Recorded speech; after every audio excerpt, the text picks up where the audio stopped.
As you can see on the calendar, we have a roster update coming on June 7th alongside Season 2. So you know what that means. We're going to be going over my investments, my best investments for this roster update, and we're going to be making a lot of stuff, so let's get into it. So the first player on the list today is 84 overall, Ranger Suarez, and he's been really good all season long for the Phillies. The Phillies in general just had such a great start to the year, but ultimately, since the last update, he's had a for the whole season, he's had a 1.75 ERA, and he's gone 9-1 with 77 strikeouts, which is 11th in the league. You know, noting that 59 Ks per nine, he's almost top 10 in the major leagues in strikeouts. That could definitely go up.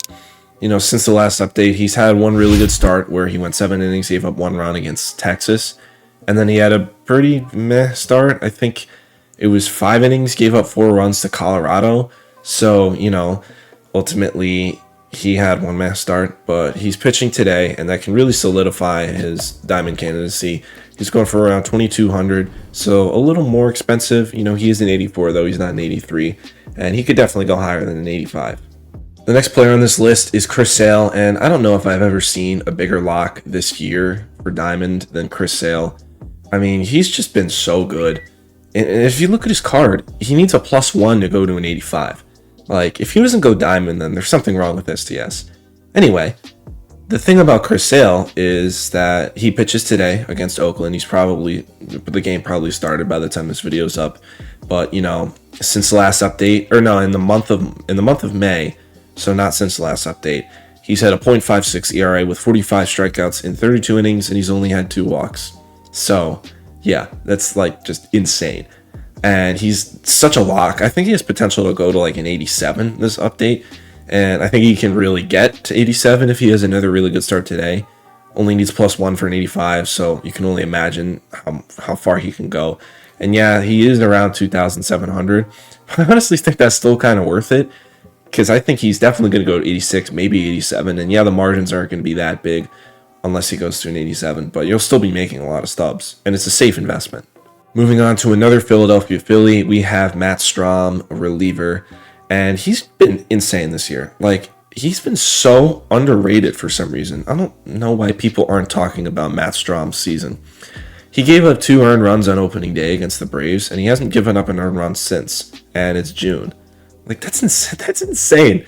And, you know, he already has pretty solid attributes, but he deserves to go up. I mean, he's been super dominant.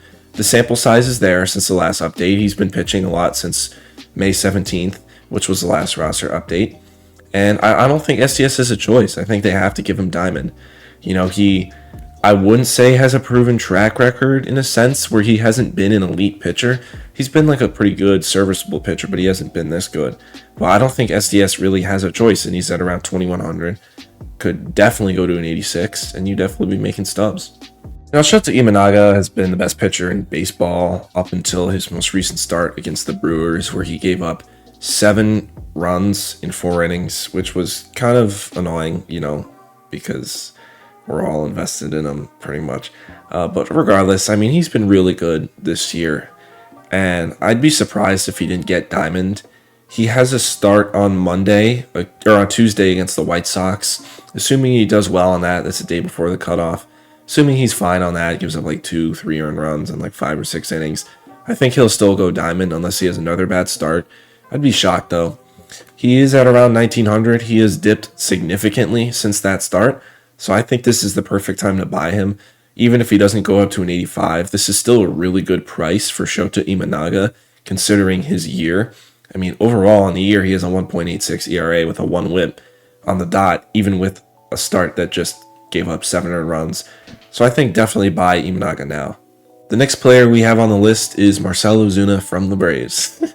You know, Marcell Ozuna, like I said in the last video, as much of a moron he is off the field, he's insanely good on the field. I mean, he's been great offensively. He's been so freaking good. You know, his stats since the last update have been better versus righties than lefties. But overall in the season, he's been better versus lefties than righties, which is interesting by his numbers. Now, he still has some room to grow with the contact right. and even with the power and the contact left. My one concern with Ozuna is his defense. I say this all the time with guys like Ozuna, where if you have terrible defense, it could really hold back your overall.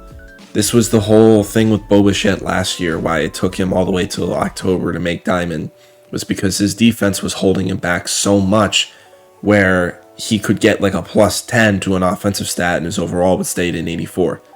That's my biggest worry with Ozuna, but the inside edge kind of comforts me a little, considering if he gets a plus 12 versus righties, goes to an 87, and we only really need to go to an 85 for considering the price I bought him at.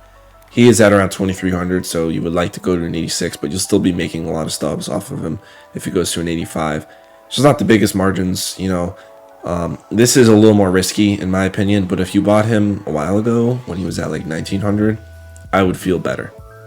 I feel like people are not talking about Garrett Crochet in the month of May. He's been insane, dude. Like, he has had 2 starts since the last roster update. The first one, he gave up 2 hits and 0 earned runs. The second one, he gave up 2 runs against Baltimore and struck out 11 against an elite offense. He's been so good in the month of May. The one thing that worries me is his tough April. I feel like that might make SDS hesitant to get him to Diamond or close to Diamond. But he's just been insane in the month of May. He has really good room to grow, meaning that his pitching clutch at 47, it can go up a significant amount, and his per nines are already not like insane at 80 and 77. Those can go up a lot. I think he's going to go to an 83 or an 84 on Friday, and he's a great candidate to go Diamond for the next update. And he's in this video because he's at 1,200 right now. If you buy him now and he makes Diamond next update, that's 1,800 a pop if he goes to an 85, and that's not even counting 86, 87.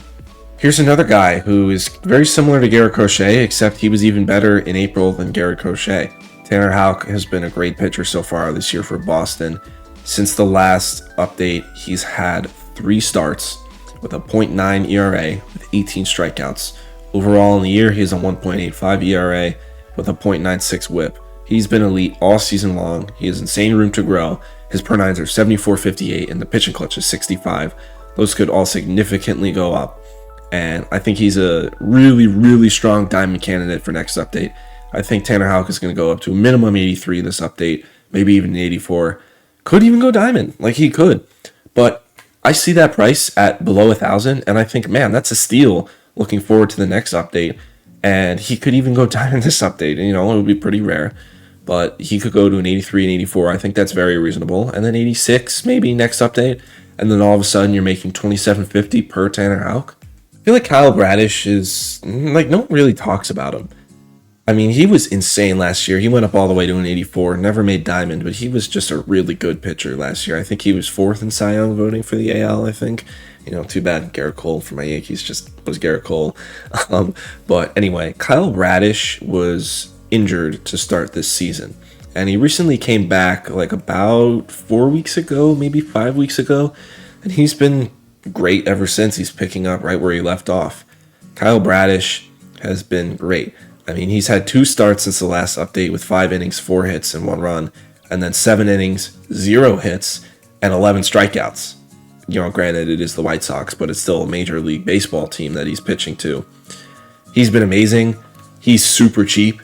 He's literally like just over quick sell value for an 81, and he's not even at value for an 82. Like, this is a really good investment. He has room to grow. I mean, plus 14 to his per nines gets him to an 87. We only needed him to get to an 85 to really make a significant amount of stubs. Like, this is a sneaky investment. Lastly, we have Seth Lugo from the Royals. This is the most confusing thing I've ever seen so far this year in investing. Seth Lugo leads the majors in ERA for the entire season as of today at 1.72. Since the last update, he's had a 1.93 ERA with 18 strikeouts. He's been incredible this year. He has, yet again, insane room to grow, like I've said for the last few guys. I mean, look at those per nines. He's got a nice hits per nine and 49 Ks per nine.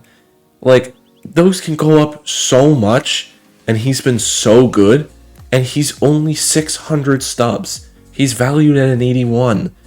He could legitimately get a +5 this update. I would be not surprised if he did. I think more reasonably an 84 for Seth Lugo for this update. But again, if you're going to just sit here and tell me that he's 600 stubs, I'm just going to keep buying him because he's been so freaking good. Where it comes to a point where he might be a diamond lock for the next update, and him going to an 85 would be 2,400 per Seth Lugo. So yeah, that's going to be it for this video. If you guys are new here, follow me on all my social medias, Instagram, Twitter, TikTok. But most importantly, make sure you subscribe right here on YouTube. So yeah, see you guys in the next one. Peace.